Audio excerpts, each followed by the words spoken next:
Welcome back. It's time for Where to Eat in Oklahoma, brought to you by Sysco, where great restaurants shop. I'm joined now by Chef Dale Tanner. How in the world are you, Chef Dale? Fantastic. Glad to see you. Hope Thanks you had a for good having us weekend. again. Yes, indeed. And Mr. Mark Schumann, glad to see you. And Nina, you guys are husband and wife. Yes. And you happen to be the owners of Van's Pig Stand, something that if you say that anywhere in this metro, people go, ooh, it's good. Gotta have some. Gotta have some Van's Pig Stand. How are you guys doing? Good. Great to have you. Fantastic. Hey, is that like trademark for you guys? It is. Very cool. There's something about the meat there because it's marinated and rubbed down just the right way. And this is something that, I don't know, Dale, they're going to give their secrets away today, right? Oh, Can we get them? Okay, part of it. Because we got some concoctions here. We're going to learn how to begin with your rub and also going to learn a little bit about Van's Pig Stand. So we can start with the rub. All right, we're going to start with some brown sugar right here. Now, is this typical of a rub to have brown sugar, or is this a Van's Pig Stand thing? I think it is a typical, Okay. a lot of people use brown sugar or maybe something else, but that's what we use. And about how much was that? That's a secret. That's the secret. You're asking too many questions. Take a close look, folks. You never know. You gotta, have to I can see we determine. got people at home with notepads. How much was that? I know.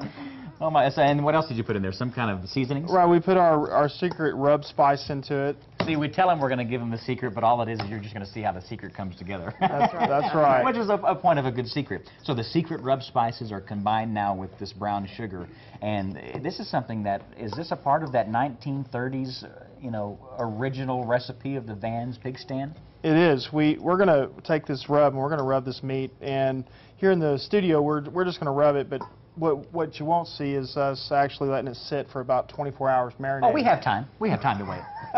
So yeah, really, it takes overnight. For sure. Yeah, We do have some extra time today. Yeah, we'll take it all. There you go. Well, very cool. So yeah, this is something that is a time kind of the particular secret as well, or do you ever do it longer? Is this exactly 24 hours that you have to keep the rub on it? Well, we rub it on day one, and we cook it on day two. Okay. And so that's, it may be a couple hours difference. And do you eat it on day 3, or what happens We'd then? like to. Okay. So what's the first process of rubbing down some great Van's Pig Stand brisket? This is some brisket from Sysco. Yeah. It's a Good plug there, Mark. Thanks. Very nice. Really nice.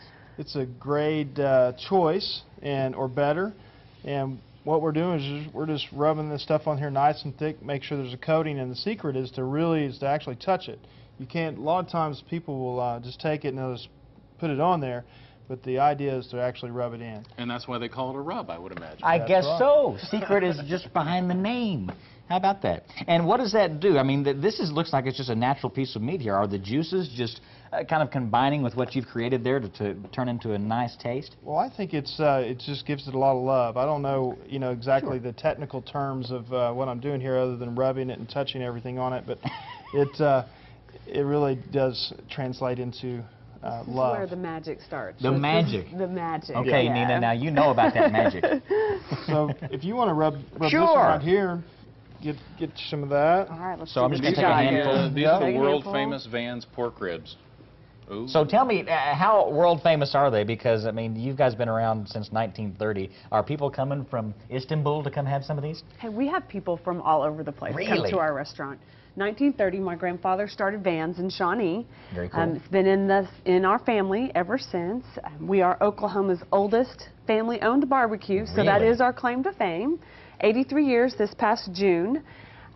You are doing a very good job, by the way. Thank you, Flip BT it Dubs. over. Let's flip it over to the other Flip side. it over. Okay. So let's get the other side some love. There you go. And I always think one of the things that is worth mentioning, Mark and Nina, on your ribs, you do a St. Louis style rib, where most barbecue places are doing a spare rib, and most people might not know the difference. Go ahead and tell us what the difference Tell is. us about that. The bigger rib, we refer to them at the store as a dinosaur rib because they're so much bigger and they have a lot of fat on them. And we switched back in the early 90s to a St. Louis style rib. I like that. So it's just your preference? It's leaner. Okay. It's more consistent.